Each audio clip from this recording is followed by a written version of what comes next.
En los próximos minutos voy a intentar hablar un poquito de recomendaciones generales, de generalidades de la alimentación y el deporte, introduciendo un poquito por dónde van las nuevas tendencias, aunque sean aspectos generales de macronutrientes, buscando un poquito aquello que pueda ser en este momento pues quizá aplicable a la dieta del deportista y que en algunos casos olvidamos o tenemos un poco la tendencia a desconsiderar. No sé si lo hago. No sé cómo le he de dar. En este. Vale. Muy bien. En primer lugar, quisiera decir que hablar de recomendaciones de alimentación para el deportista nos puede llevar a tener que considerar a ver quién es deportista, porque el tema del deporte, de la actividad física, lo puede realizar el deportista de élite, el deportista profesional, lo puede realizar el individuo que busca como objetivo salud, lo puede realizar pues la persona que sabe que con una actividad física determinada puede retrasar los cambios propios del envejecimiento, y aquí es difícil un poco hacer recomendaciones que sirvan para uno y para otro, pero sí que hay algunos aspectos básicos que yo creo que son aplicables a todos ellos. Como digo, en la actividad física o el deporte el objetivo puede ser muy diferente. En unos casos puede ser salud, en otros diversión, en otros optimizar el rendimiento, sacar el máximo partido de la máquina que es el cuerpo humano, y en muchos casos es verdad que las dietas, las recomendaciones van a ser muy diferentes cuantitativa, incluso cualitativamente, pero vamos a ver que hay unos aspectos comunes que podemos adaptar desde el deportista de 20 años pues un poco hasta el señor de 80. Hay una serie de adaptaciones del organismo a la actividad física que nos pueden servir de aplicar la lógica y poder utilizar ciertas formas de alimentarnos que, como digo, pueden ser útiles en ambos casos, salvando las distancias. En todo caso, hemos de decir que un poco, tanto unos como otros, con la alimentación y el ejercicio físico buscamos, en primer lugar, salud y, además, buscamos sacar el máximo rendimiento, como digo, de esta máquina nuestra, de esta máquina que es el cuerpo humano. En algunos casos, el rendimiento irá enfocado a saltar más, a correr más deprisa, a jugar un partido de tenis en las mejores condiciones, pero en otros casos el rendimiento de esta máquina puede estar enfocado simplemente a retrasar los cambios del paso de los años o a optimizar un poquito los cambios del crecimiento. Y en todos los casos, digo, la mezcla de actividad física y dieta puede sacar el máximo potencial del individuo si se hace bien. Voy a pasar muy deprisa, un brevísimo repaso. En todo caso, estamos hablando de que como es una máquina que necesita combustible, y en el caso de nuestro combustible sabemos que es una moneda especial de energía, es como una especie de euro de moneda, que es el adenosintrifosfato. A más monedas, más capacidad de movimiento, por eso pongo un poco esta imagen, parecida a las imágenes de las Ramblas, las figuras de las Ramblas. Más monedas, más tiempo se mueve, menos monedas, pues más tiempo está parada, es lógico. Pero aquí además hay la peculiaridad de que, aunque esta es la moneda de energía que interpretan nuestras células, tenemos una limitación importante para almacenarla. Necesitamos ATP, pero no lo almacenamos como tal. Aunque ha habido intentos de suplementar con ATP y mejorar el rendimiento, la suplementación con ATP es difícil y nuestras células lo necesitan, pero lo han de ir regenerando continuamente, no lo pueden almacenar. Con lo cual nos planteamos un poco la necesidad de que para obtener este ATP continuadamente tenemos que ir regenerándolo de posibles sustratos, de posibles vías energéticas que nos lo proporcionen más rápido, más lento, en más o menos cantidad, y aquí lo asemejamos un poquito a veces al motor de un coche que tiene la opción en la gasolinera de ir con un tipo de gasolina que le permita ir más rápido, a más intensidad, o que lo que le puede interesar es consumir menos, ser más ahorrador y necesitar otro tipo de combustible, de gasoil, por ejemplo, que podríamos asemejarlo, bueno, ahora no sé cómo están los precios, pero podríamos asemejarlo a un tipo de combustible que en nuestro organismo nos permitiese ir durante más kilómetros sin necesidad de repostar tanto, aunque la limitación va a ser la velocidad a la cual le podemos poner al motor o a la máquina. Esta es una imagen clásica de cómo en nuestro organismo la elección de un tipo de combustible, que pueden ser los carbohidratos o las grasas, va a estar en gran medida condicionada por el tipo de esfuerzo que queramos hacer. Si queremos plantearnos correr 400 metros, puede que los hidratos de carbono no sean la fuente más eficaz, la gasolina, pero si queremos plantearnos estar 3 horas corriendo, la mezcla tiene que ser de ese carbohidrato con el gasoil con el combustible más económico, más barato, que es la grasa. A menor intensidad de esfuerzo o mayor duración del esfuerzo, más protagonismo adquieren las grasas. Y en el tema de la alimentación y el deporte, el potenciar la utilización de la grasa siempre ha sido como un reto, en la medida de que grasa corporal tenemos todos en cantidades inagotables, y en muchos casos intentamos potenciar la utilización de esta vía de las grasas, combinada con la glucosa, es verdad, porque así es una manera de ahorrar el otro combustible, el que se agota, el que es necesario de repostar más a menudo, los carbohidratos. Por eso hay gran cantidad de lipolíticos, pero yo aquí me voy a insistir un poquito en cómo la dieta, de una manera o de otra, enfocada con determinados tipos de alimento, puede ser un lipolítico o puede ser un lipogénico. Según qué tipo de hormonas estimulemos después de comer, podemos estar frenando la movilización de grasa, que en principio parece que es obvio, pero podemos frenarla en más o menos medida según la composición de los alimentos que empleemos. De tal manera que podemos decir que la intensidad del esfuerzo que vayamos a hacer, lo que vaya a durar, la frecuencia con que la hagamos,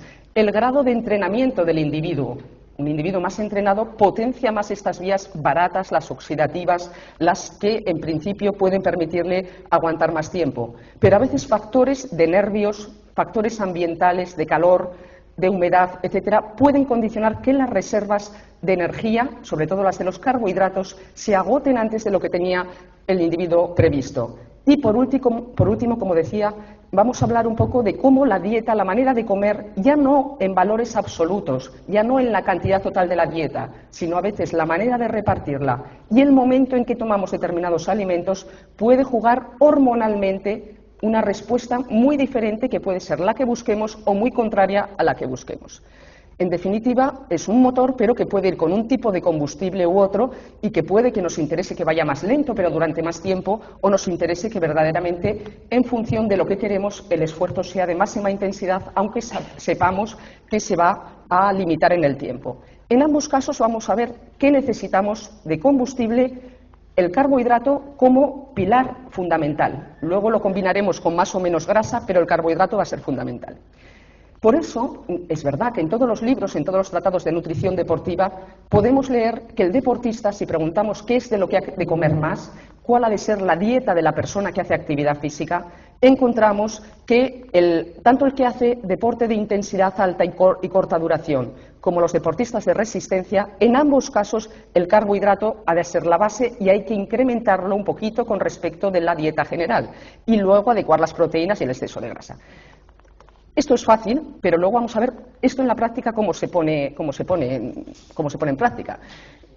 Tenemos dietas de deportistas que calóricamente pueden diferir muchísimo, los dos son deportistas, pero los objetivos que busquen uno y otro con la alimentación pueden ser muy, muy diferentes. De tal manera que si nos basamos en la pirámide de la alimentación equilibrada, las recomendaciones de alimentación y de actividad física para la población general, ya estamos diciendo que el hidrato de carbono tiene que estar en la base, pero también estamos diciendo que todo el mundo ha de moverse. Con lo cual, a partir de aquí, cuando ya no todo el mundo se mueve, quizá este carbohidrato habrá que jugar más, habrá que hacer más inventos para que en el día a día esta base de la pirámide sin actividad física no provoque obesidad, que en muchos casos puede estar provocándola. Sobre todo si el carbohidrato no está en las formas más adecuadas que vamos a hablar ahora, las que tienen un moderado índice glucémico, las que tienen una respuesta después de la insulina más adecuada. Pues pueden ser panes con fibra, cereales integrales, etcétera. Si no tenemos un poco en cuenta estos dos aspectos, cada vez nos movemos más y esta dieta basada en carbohidratos en muchos casos lleva a la obesidad. Es verdad que los carbohidratos son principalmente los energéticos, el papel estructural es de la proteína y los reguladores del agua, las vitaminas, etcétera. Esto lo vemos en todos los sitios. Pero ¿cómo lo ponemos esto en práctica? Hoy en día, aparte de estas pirámides de recomendación de alimentación y actividad física para población general, podemos encontrar cada vez más pirámides que están enfocadas a deportistas en los cuales ya decimos, estos no es que hagan esta actividad física de base que decimos de 5 días a la semana moverse. Estos pueden que hagan una actividad de más de 5 horas a la semana, de 7, de 10, puede que lleguen a ser el deportista que hemos dicho de competición, en el cual, a partir de la pirámide que podría ser la de la población general, sobre todo hemos de hacer énfasis con temas importantes como son el de la hidratación o el del aumento del aporte de carbohidratos por cada hora extra de actividad física que sobrepase un poquito de aquella que hemos dicho que es la básica para la población general. Y aquí se recomienda hidratarnos de una determinada manera y nos recomiendan también que por cada hora de actividad física que pase un poco de aquello, el individuo encuentre la manera de introducir unos 60 gramos aproximadamente de carbohidrato extra. Esto sería desglosado, luego si lo quieren alguien les pueda dar el acceso para que lo tengan de una manera más fácil de leer. Bueno, entonces, como insistía al principio, las recomendaciones pueden ser unas, base de carbohidratos, proteína adecuada, etcétera. Pero esto en la práctica, ¿qué dificultades tiene? Cada vez más estamos insistiendo en que no es importante solo la composición de la dieta en valor absoluto, sino que cada vez más existen posicionamientos en los que se hacen recomendaciones concretas de cómo han de estar repartidos a lo largo del día ese tipo de nutrientes. El horario, el momento de la ingesta es muy importante y en el deportista quizá nos hemos preocupado excesivamente de la dieta pre y no nos hemos preocupado tanto del momento del posesfuerzo, que puede ser un momento vital para reponer las reservas, de tal manera que hablaremos un poquito del timing, el momento en que ingerimos los alimentos, y hablaremos un poquito también de que en cada momento del día este alimento o esta mezcla de nutrientes ha de tener una proporción determinada para buscar lo que decíamos que era ese efecto a veces hormonal, ese efecto de equilibrio que a veces no lo conseguimos si una persona, por horarios, por actividad profesional, etcétera, enfoca toda su actividad física en una franja horaria concreta y la dieta está muy desequilibrada en cuanto a los horarios. El hacerlo bien en cuanto al timing y en cuanto a la proporción de nutrientes puede mejorar en gran medida la recuperación, la síntesis de proteína, la sensación de fatiga, etcétera. Y si nos vamos centrando un poquito con cada grupo de nutrientes, de macronutrientes, si hablamos de los carbohidratos, de aquellos que hemos dicho que son fundamentales en la base de la pirámide, pero que además en el deportista de larga duración puede ser lo que pueda condicionar que en un momento determinado fatigue, llegue la sensación de muro, etcétera, ¿qué recomendaciones un poquito prácticas podemos hacer? Antes del esfuerzo, el comer mucho, el comer determinado tipo de carbohidratos de alto índice glucémico puede provocar efectos indeseados como son hipoglucemias reactivas o si no es la hipoglucemia que el deportista puede no sentirla o no notarla, sí que puede provocar como mínimo que la insulina, una hormona que en reposo puede ser lipogénica, esa insulina esté frenando en gran medida la movilización de grasas que buscamos con el ejercicio. Durante el esfuerzo, ¿qué tipo de carbohidratos podríamos tomar? Todo aquello que nos retrasase la fatiga, pero con la limitación de que han de ser de fácil absorción, que no podemos dar cantidades elevadas porque nos va a producir un efecto osmótico indeseado. Perdón, no sé si sabré volver. Sí. El anterior. Y estas concentraciones moderadas hay que buscarlas un poquito, de darlas pues entonces en bebidas o en geles o en determinados suplementos. En el posesfuerzo, sin embargo, podemos buscar alimentos de esos de alto índice glucémico, con más contenido en sacarosa, incluso en azúcar, que hemos aconsejado al deportista que no lo tome antes de hacer ejercicio. Y es muy importante buscar aquella mezcla idónea para recuperar las reservas de gasolina, de glucógeno, después de una actividad de larga duración. Es como si el coche, aunque le quedase el depósito a la mitad de gasolina, tuviese que cada vez ir a la gasolinera y fuese más eficiente con depósitos llenos que con depósitos a la mitad o un tercio de depósito. También mencionar que en el caso del glucógeno del hígado, que a veces no se le da importancia porque parece que no es el que en el músculo directamente hayamos almacenado para el ejercicio, pero que es importante porque es el que suministra la glucosa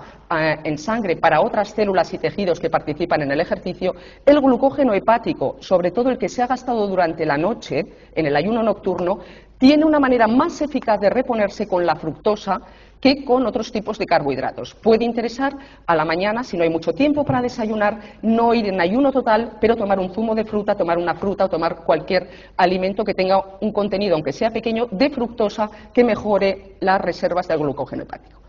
En este sentido, decir que se han clasificado entonces los carbohidratos por su índice glucémico, aunque es un concepto a veces debatido de si es útil o no, y este índice glucémico de los alimentos simplemente es una manera de valorar la rapidez de su conversión en glucosa sanguínea después de su ingesta. Los de alto índice glucémico serían los equivalentes de los que llamamos azúcares refinados, etcétera, y los de bajo índice glucémico serían los de absorción lenta, azúcares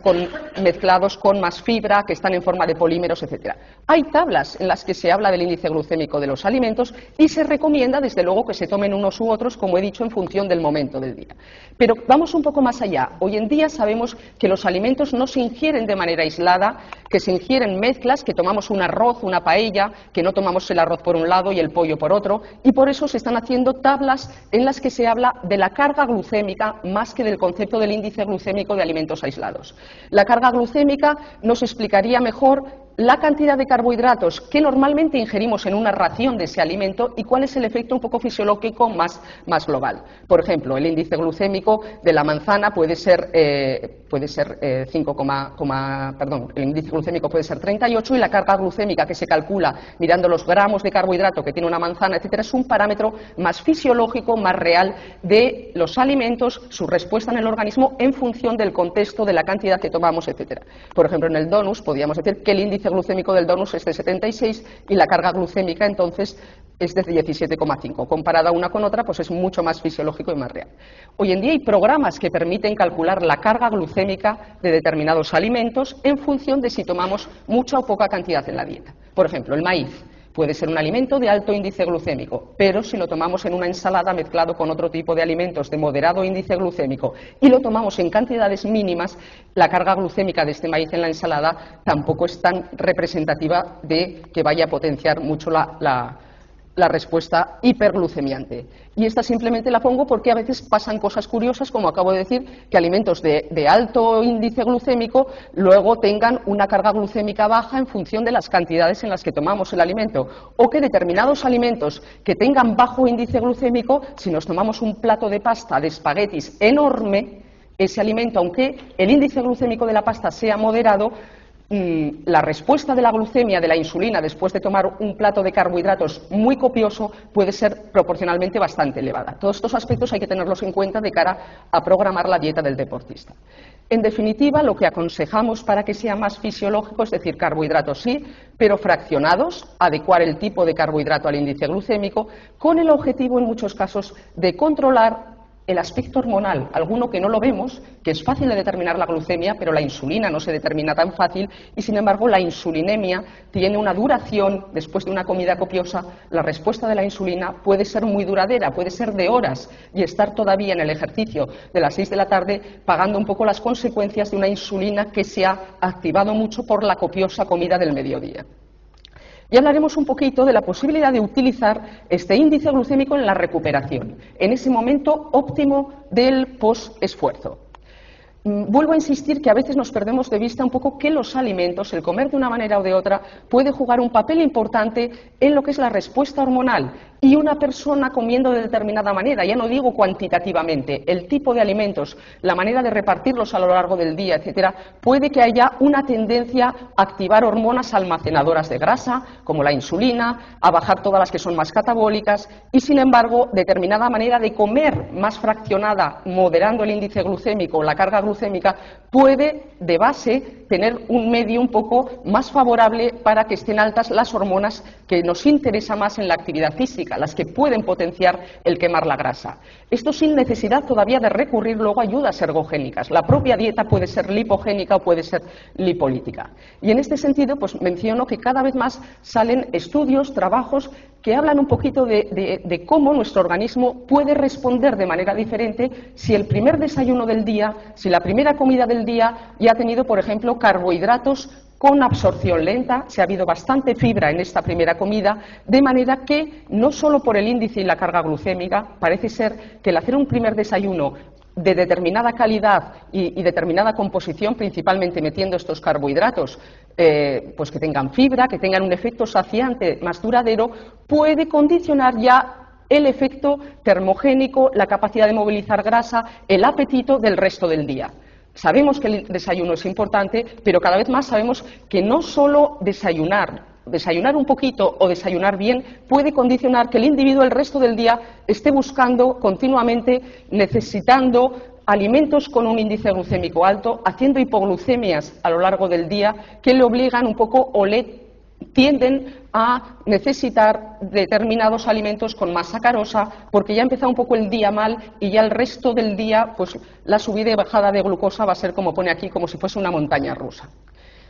En el tema hormonal el índice glucémico es importante, la fibra modera la insulina. Veremos un poquito que las proteínas en determinadas proporciones y determinados tipos de proteína pueden controlar la insulina, y de las grasas hablaré una pincelada también porque en el deportista intentamos controlar el porcentaje de grasa de la dieta, pero también sabemos que no todas las grasas se comportan igual y que la respuesta lipogénica o lipolítica, aunque ingiramos grasa en la dieta, puede ser diferente según qué tipo de grasas. Hay grasas que facilitan más la lipogénesis, hay grasas que estimulan más la lipoproteína lipasa, la lipólisis.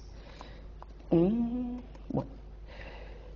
¿Qué sucede en el momento del posesfuerzo? Puede ser uno de los objetivos de la dieta del deportista, sobre todo si el deportista es un deportista de competición, de rendimiento, en el que le puede interesar en gran medida que este timing, este ajuste horario, esté muy bien controlado porque vuelve a jugar al día siguiente, porque en el mismo día incluso vuelve a competir y porque necesita recuperarse, si no como mínimo lo antes posible, para el día siguiente volver a entrenar y que su capacidad de obtener beneficio con el entrenamiento sea cada vez más. Estas pueden ser un poco las situaciones que más se puedan plantear al dietista, nutricionista o al profesional que se dedica a la nutrición deportiva en el posesfuerzo, poder garantizar que se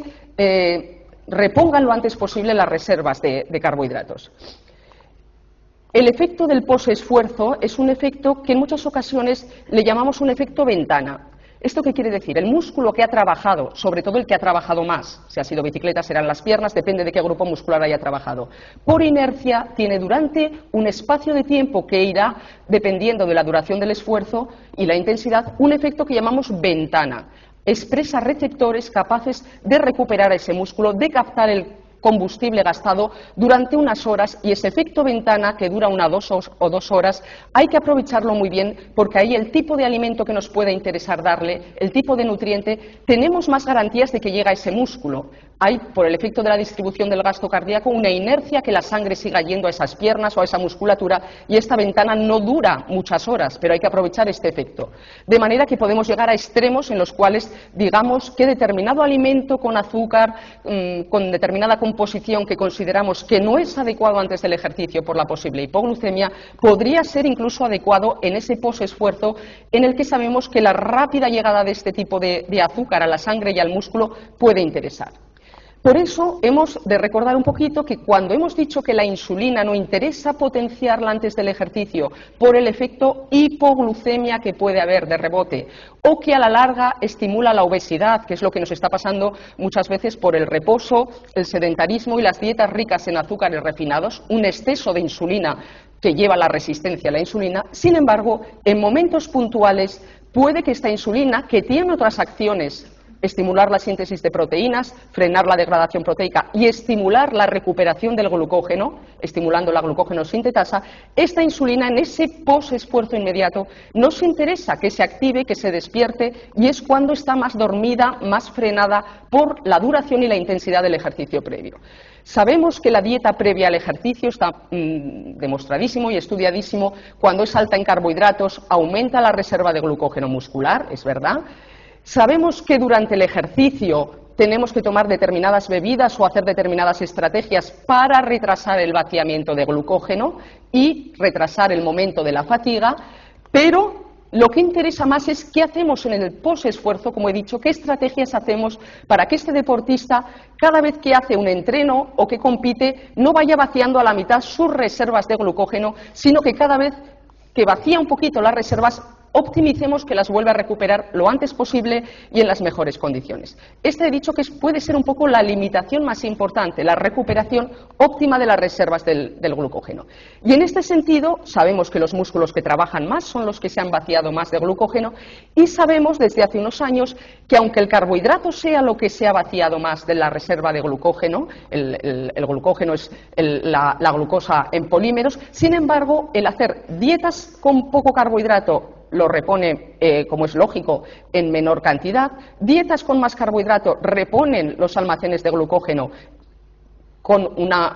mayor efectividad, pero sabemos que si a ese carbohidrato en el posesfuerzo le ponemos un poquito de proteína, la mezcla del carbohidrato con la proteína consigue una reposición óptima de las reservas. Incluso decimos, ¿cuánto carbohidrato y cuánta proteína? Se está aconsejando que la proporción 4:1, 4 gramos de carbohidrato por cada 1 de proteína, o sea, serían 10, por ejemplo, de proteína y 40 de carbohidrato, puede ser una proporción idónea para conseguir reponer más y, sobre todo, reponer más rápido. Aquí en los primeros 40 minutos, en este caso en que la reposición ha sido con carbohidrato y proteína, además de que en valor absoluto se ha repuesto mucho más, la reposición ha aprovechado muy bien ese efecto ventana y en estos primeros minutos se ha repuesto una mayor proporción. Vamos un poquito más allá. El doctor Barbain ha mencionado algunos aminoácidos. Hoy en día sabemos que no solo el carbohidrato y la proteína es una buena mezcla, que incluso si se combinan con algunos aminoácidos, como puede ser la leucina, puede haber un efecto superior. Y no por el papel energético que pueda tener el añadir 3-4 gramos de leucina a esa mezcla. Energéticamente será muy poquito, pero se sabe que algunos aminoácidos, como digo la leucina, pueden tener este efecto de estimular la insulina en el posesfuerzo. Y por eso se están utilizando hidrolizados de proteínas en los que hay una proporción de péptidos de fácil digestibilidad, ricos en estos aminoácidos, no por su valor energético, sino porque parece que tienen este efecto hormonal de conseguir una síntesis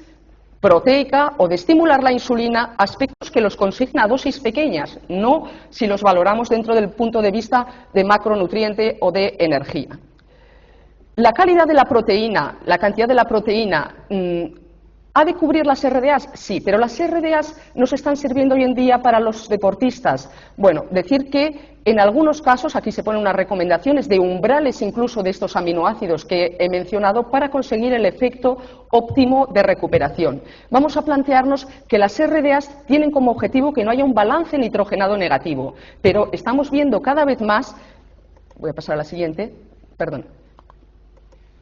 Estamos viendo cada vez más que las RDAs cubren lo que es el evitar el balance nitrogenado negativo, pero que entre las RDAs y las dosis que serían tóxicas letales proteicas, que hay un gran margen, aquí entre medio están lo que se llaman las dosis de proteínas, incluso de algunos aminoácidos con acciones hormonales específicas, que se pueden considerar las óptimas para la salud y que son más elevadas, desde luego, que las RDAs que simplemente evitan o buscan evitar el balance nitrogenado. Entonces, como decimos, algunos aminoácidos, aparte de que cada gramo de ellos pueda tener 4 kilocalorías, en cantidades determinadas, en momentos determinados, pueden tener efectos diferentes propiamente de lo que pueda ser simplemente estructural o de lo que pueda ser energético en el caso de fatiga. Pueden estimular determinadas hormonas, pueden estimular determinados aspectos, como ha dicho el doctor antes Barbain, la arginina, la hormona de crecimiento, la glutamina, la inmunidad, o la leucina puede en algunos casos estimular esta insulina que hasta ahora la estimulábamos con dulces, con azúcar más de absorción más rápida en el posesfuerzo.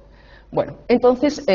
volver a decir que cada vez hay más trabajos en los que se potencia la proteína con distintas formas de carbohidratos para estimular el anabolismo, frenar el catabolismo y, en muchos casos, la inmunodepresión también que no se llega a producir. Es importante este timing proteico, no nos tenemos que quedar con las RDA, se cumplen, nos pasamos de proteínas, es una dieta hiperproteica. Puede haber determinados momentos en que meter un poquito de proteína de alta calidad, de fácil digestibilidad, o algunos aminoácidos enriqueciendo puede ser una manera óptima de recuperar las reservas de glucógeno. Y aquí pongo un trabajo porque cada vez más están saliendo trabajos hechos con la leche como bebida de reposición idónea, en muchos casos por la proporción de carbohidratos, de proteínas que tiene, pero además por el contenido en sodio, en potasio, por una serie de aspectos que yo creo que en muchos casos los hemos despreciado, hemos tenido el miedo de la digestibilidad de la leche para antes del esfuerzo, las intolerancias, etcétera, pero que es verdad que en muchos casos se está viendo que puede ser una bebida que bien utilizada en el posesfuerzo que tenga un poquito estas características que hemos mencionado. Y van saliendo algunos trabajos con leche chocolateada que en muchos casos añade este factor extra de la posibilidad del beneficio del chocolate, determinados chocolates por efecto antioxidante, etcétera, pero que en los niños puede ser una muy buena opción para el posesfuerzo inmediato. De tal manera que respecto del tema de las proteínas y las necesidades de proteínas, cada vez más aquí es un recordatorio, un recopilatorio de los puntos clave que se están hoy en día considerando pues que son importantes. Las necesidades en el deportista son mayores que en el no deportista. Hay un margen importante hasta el daño renal óseo, aquel miedo del exceso de proteína, pues como digo, hay un margen importante, y la suplementación puede ser en muchos casos en el deportista una manera eficaz de reponer bien los depósitos. Sin embargo, estos 3 puntos creo que son los clave o los novedosos, que son los últimos. Hay que tener en cuenta no proteína en valor absoluto, sino la calidad de la proteína, su biodisponibilidad, la proporción de aminoácidos que tiene, el momento en que se toma, el timing, y en determinadas situaciones añadir un extra de determinados aminoácidos, como hemos dicho, con acciones específicas, puede ser útil para la recuperación del deportista. En el tema de los péptidos que he mencionado antes, algunos péptidos, dipéptidos o tripéptidos pueden absorberse en el posesfuerzo, en la situación de fatiga, más rápido, incluso, desde luego más rápido que proteínas enteras, pero más rápido incluso que suplementos de aminoácidos libres. La capacidad de absorción de estos péptidos que están a veces en estas bebidas que llevan los péptidos, la proteína hidrolizada, puede ser mucho más rápida y mucho más eficaz. Por eso se busca estimular la insulina, que haya una cantidad de aminoácidos un poquito, como hemos dicho, adecuada, no solo para las RDA, sino para estos efectos hormonales, y se busca la bebida óptima de recuperación, que en principio puede estar basada un poco en estos concentrados de proteínas, en parte hidrolizadas para mejorar la digestibilidad, añadiendo carbohidratos y añadiendo algunos aminoácidos. La utilidad en el tema del sobreentrenamiento pues es grande para evitar esas situaciones de fatiga que se van solapando y que van acumulándose a lo largo del día. Y por eso hay muchos estudios pues con la caseína, con respecto de proteína total, ver qué proteína de la leche puede ser más digestible, puede tener mayor capacidad de liberar de tener estos péptidos de fácil digestibilidad. Y en el caso de personas mayores, que estamos hablando que el ejercicio físico puede ser una herramienta de salud importante, también será de gran interés la eficiencia del tipo de proteína que añadimos, que sea de fácil digestibilidad, un poco semejando la situación del anciano a la situación de la fatiga del deportista. Hay que facilitarle las cosas y en muchas ocasiones la proteína del suero de leche parece que comparativamente con caseína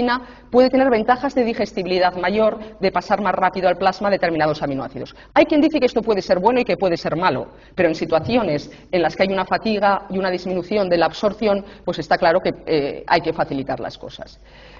Acabaré un poquito hablando de las grasas y el deporte, de cómo un deportista puede en un determinado momento pues tener una eficiencia, una dieta adaptada un poco a sus necesidades, pero el paso de los años o el tipo de vida que pueda llevar puede hacer que las necesidades de macro, micronutrientes o la manera que los utilice este deportista pueden ir cambiando muchísimo. Simplemente decir, a las grasas las tenemos en muchas ocasiones limitadas, las mantenemos un poco en guardia, no hay que pasarse de grasas en la dieta del deportista, es verdad, pero un mínimo de grasas la dieta del deportista necesita, y se ha visto que cuando no llegamos a este mínimo puede haber más porcentaje de lesiones. Por ejemplo, estas son corredoras, no sé si tapa o no tapa, en las que un poco la restricción en calorías de la dieta, sobre todo hecha a partir de grasas, condiciona un mayor número de lesiones, comparativamente aquí están las lesionadas, las no lesionadas, y vemos que la ingesta en grasa suele ser menor, no sé si se ha movido la flecha, bueno, la ingesta de las grasas, no sé dónde está, bueno, es menor al hacer el estudio, el análisis de su dieta. Suele coincidir que las que tienen más número de lesiones, la ingesta de grasas, de determinadas vitaminas liposolubles, también está disminuida por debajo un poco de lo que serían las recomendaciones. También decir que en muchos casos las recomendaciones de la dieta del deportista han de tener en cuenta el sexo. Las mujeres, en muchos casos, la capacidad de almacenar glucógeno o la utilización de los hidratos de carbono puede estar limitada por hormonas, por el estradiol, por una serie de aspectos que pueden dificultar la lipólisis, y en estos casos, si no ajustamos bien la dieta, pues puede haber efectos indeseables. Y es verdad que en muchos casos pues estamos utilizando el ejercicio, el aumento del gasto energético, tanto en el deportista, bueno, en el deportista no tanto, pero en el profesional, pero en el tema de salud, para aumentar el gasto energético.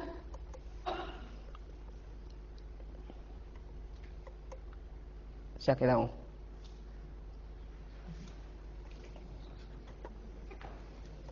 Ahora. Es verdad que la actividad física continuada es una manera de movilizar grasa desde el tejido adiposo, pero también decir que hemos de tener en cuenta que con el paso de los años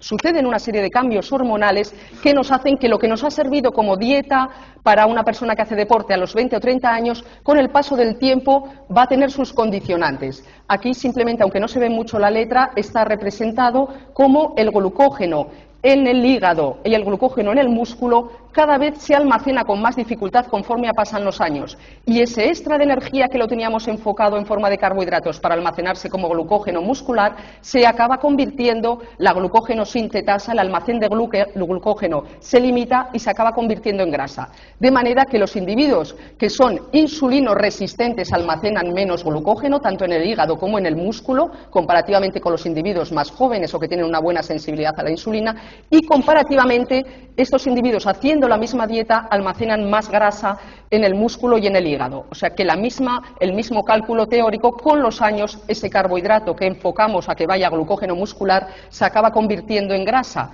y se acaba convirtiendo en grasa que se almacena en los brazos, en las piernas, en el tronco, y que a su vez dificulta cada vez más la utilización de los carbohidratos. La diferencia entre el individuo que metaboliza bien la glucosa y el que es insulino resistente, como digo, es que esta glucosa en el individuo deportista joven con buena utilización de la glucosa se almacena como glucógeno. En el insulino resistente, o sea, en el cual van haciendo mella el paso de los años, la obesidad o el sedentarismo, parte de la glucosa que no entra al glucógeno muscular se convierte en grasa en el propio músculo o va a almacenarse a grasa al hígado, al abdomen, etcétera. Y es importante romper este círculo, porque si a este señor antes de hacer ejercicio le damos un gran plato de pasta, todavía pues la dieta va a tener un efecto contrario al que queremos. ¿Le hemos de quitar del todo la grasa? Bueno, sabemos que determinadas grasas favorecen la lipogénesis y sabemos que determinadas grasas